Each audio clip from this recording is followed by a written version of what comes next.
નમસ્તે મિત્રો, સ્વાગત છે તમારો સ્વાસ્થ્ય જાણકારી ચેનલમાં. તો મિત્રો, આજે આપણે જોશું કે રાત્રે ઓછું જમવાથી શું ફાયદા થઈ શકે છે. આજકાલની વ્યસ્ત અને અયોગ્ય જીવનશૈલીના કારણે મોટાભાગના લોકો ઓછી ફિટનેસ અને વજન વધવાના પ્રશ્નોનો સામનો કરી રહ્યા છે. તંદુરસ્ત રહેવા માટે રાત્રે ઓછું જમવું ખૂબ જ લાભદાયી છે. તો આવો આપણે જાણીએ કે રાત્રે ઓછું જમવાથી શું ફાયદા થાય છે. રાત્રે ઓછું ખાવાથી પ્રથા શરીર પર કેટલીક રીતે લાભદાયી અસર કરે છે. તો મિત્રો, વિડીયો ખૂબ જ માહિતીથી ભરપૂર છે, તો વિડીયોના અંત સુધી બન્યા રહેજો. સૌપ્રથમ નંબર 1 પર છે મિત્રો, હજમાનો સુધારો. મિત્રો, રાત્રે ખાવાની સાથે પાચન પ્રક્રિયા પણ શરૂ થાય છે.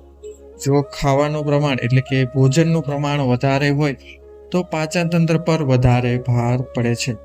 વધુ પૌષ્ટિક ખોરાક પચાવવાનો સમય શરીર માટે ખૂબ મહત્વનો છે.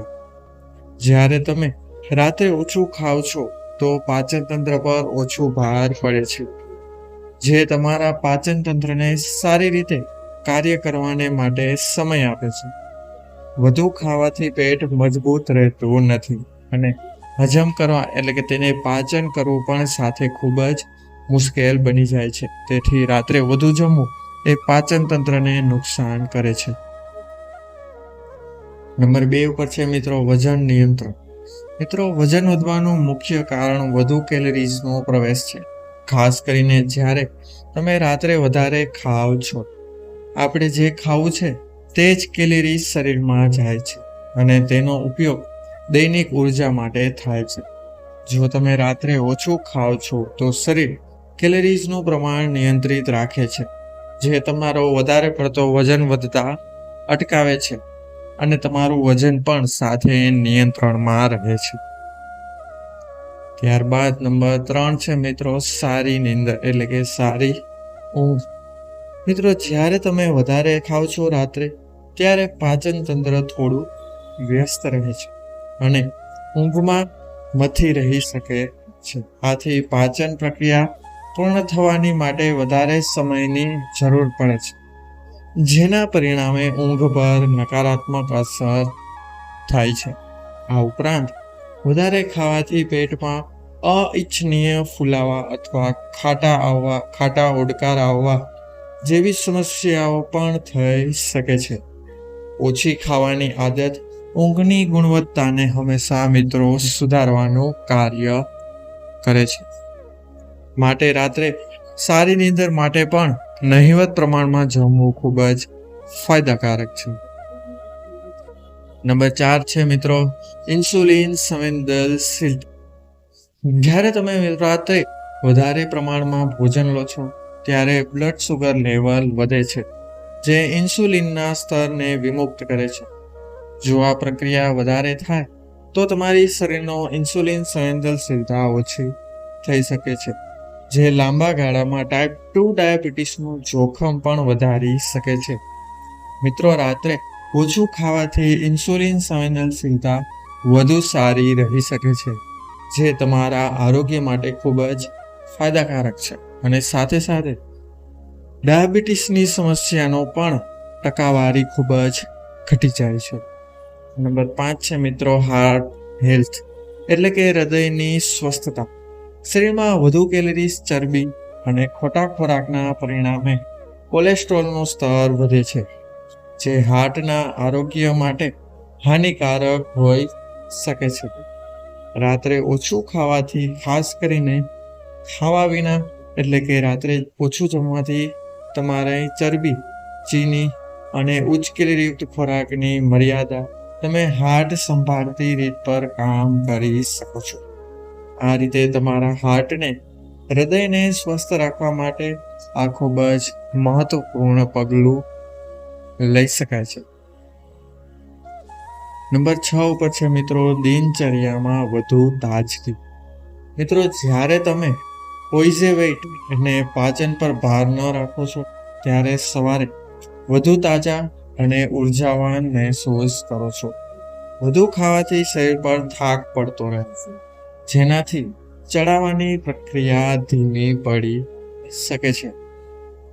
નંબર 7 જોઈએ તો એ છે મિત્રો, મેટાબોલિઝમ પર અસર. મિત્રો, મેટાબોલિઝમ ક્રિયા પર ઓછું ખાવાનો સકારાત્મક અસર પાડી શકે છે. જ્યારે તમે રાત્રે ઓછું ખાઓ છો તો શરીર વધુ અસરકારક રીતે કોષો અને પાચન કરવા માટે જાગૃત રહેતા હોય છે અને ખૂબ જ ઝડપથી ખોરાકનું પાચન થવા લાગે છે. નંબર 8 છે મિત્રો હોર્મોનલ સંતુલન. મિત્રો, જ્યારે તમે વધુ પ્રમાણમાં ખોરાક લો છો, ખાસ કરીને ખોટા ખોરાક, તો તે હોર્મોનલ અસંતુલનના તરફ દોરી શકે છે, જે આરોગ્ય પર લાંબા ગાળામાં અસરો કરે છે. આમ, ઓછું ખાવાથી હોર્મોનલ સંતુલન વધુ સારું બની શકે છે, જે તમારા આરોગ્યને સ્વસ્થ રહેવા માટે પ્રોત્સાહિત કરે છે. નંબર 9 છે મિત્રો શરીરની સ્વચ્છતા. મિત્રો, રાત્રે ખૂબ જ નહિવત પ્રમાણમાં ભોજન લેવાથી શરીરના આત્મપ્રતિસાદ અને ન્યાયસંગત કાર્યક્ષમતા વધી જાય છે. જ્યારે તમારા શરીર પર પાચનનો ભાર ઓછો પડે છે, તો એ વધુ સારી રીતે શુદ્ધિકરણની પ્રક્રિયા શરૂ કરી શકે છે અને જેના લીધે શરીર અંદરથી ખૂબ જ સ્વચ્છ રહેવા લાગે છે.